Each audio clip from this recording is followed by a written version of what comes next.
വിഴിഞ്ഞം M D സ്ഥാനത്ത് നിന്ന് ദിവ്യ എസ് അയ്യറെ നമ്മുടെ മേനോൻ മുഖ്യമന്ത്രി അങ്ങ് തെറിപ്പിച്ചിരിക്കുകയാണ്. എന്നിട്ട് സ്വന്തം മനസാക്ഷി സൂക്ഷിപ്പുകാരനായിട്ടുള്ള IAS ഉദ്യോഗസ്ഥനായി നിയമിച്ച രത്തൻ കേൽക്കറെ ആ സ്ഥാനത്തേക്ക് പ്രതിഷ്ഠിച്ചതോടെ നിങ്ങൾക്ക് എന്തെങ്കിലും സംശയങ്ങൾ ഉണ്ടാകുന്നുണ്ടോ? ഉണ്ടാകുന്നില്ലെങ്കിൽ നിങ്ങൾ വെറും കോൺഗ്രസ് അടിമയെന്നാണ്.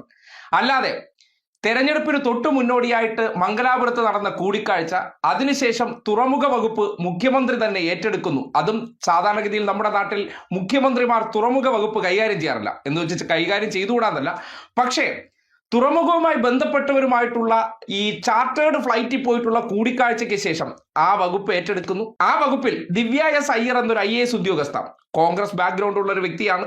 കോൺഗ്രസ് നേതാവായ ശബരിനാഥന്റെ ഭാര്യയാണ്. അത് അവരുടെ ക്വാളിഫിക്കേഷൻ ആയിട്ടല്ല പറയുന്നത്, കഴിവുറ്റൊരു സ്ത്രീയാണ്. ഒരു തരത്തിലും ആരോപണം വിധേയമായിട്ടുള്ള സ്ത്രീയല്ല. വളരെ കൃത്യമായിട്ടും സത്യസന്ധമായിട്ടും നീതിയുക്തമായിട്ട് ആ വകുപ്പ് അല്ലെങ്കിൽ തുറമുഖ CMD പദവി വളരെ മനോഹരമായി കൈകാര്യം ചെയ്തിരുന്നു.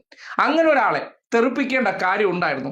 അവരോട് ആകെ അവർക്കുള്ള ഒരു കീറിപ്പ് പിണറായി വിജയൻ എന്ന മുഖ്യമന്ത്രിയുടെ പ്രവർത്തനത്തെ പലപ്പോഴും അവർ സോഷ്യൽ മീഡിയയിലൂടെയൊക്കെ പുകഴ്ത്തിയിട്ടുണ്ട് എന്നുള്ള കാര്യമാണ്.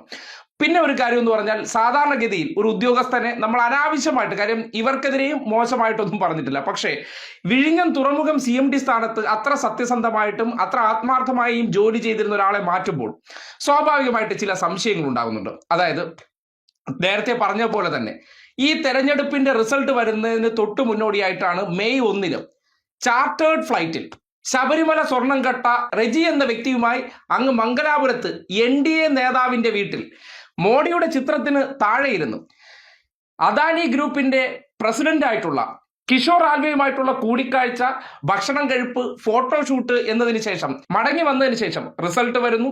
അതിനുശേഷം തുറമുഖ വകുപ്പ് സ്വന്തമാക്കുന്നു. ആ തുറമുഖ വകുപ്പിൽ മഹാരാഷ്ട്രയിൽ നിന്നുള്ള IAS ഉദ്യോഗസ്ഥനായിട്ടുള്ള രത്തൻ കേൽക്കറിനെ തന്നെ അവിടെ ഇരുത്തുന്നു. അതിനുശേഷം കോൺഗ്രസ് ബാക്ക്ഗ്രൗണ്ട് ഉള്ള ഒരു IAS ഉദ്യോഗസ്ഥയെയൊക്കെ തെറിപ്പിക്കുന്നു. അതും വളരെ സത്യസന്ധമായി പ്രവർത്തിക്കുന്നവരെ മാറ്റിയിട്ട് ഇങ്ങനെ ആരോപണ വിധേയനായിട്ടുള്ള ഒരു വ്യക്തിയെയൊക്കെ പ്രതിഷ്ഠിക്കുമ്പോൾ സ്വാഭാവികമായിട്ടും അതിന്റെ പിന്നിൽ എന്തൊക്കെയോ കച്ചവടത്തിന്റെ മണം ഉയരുന്നുണ്ട് എന്നുള്ള കാര്യത്തിൽ ഒരു സംശയവുമില്ല.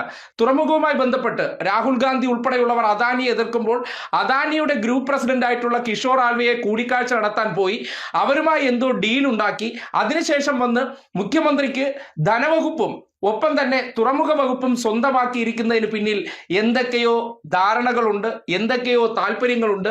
അതിന് വിഘാതമായിട്ട് ചിലപ്പോൾ ദിവ്യ നിന്നേക്കാം.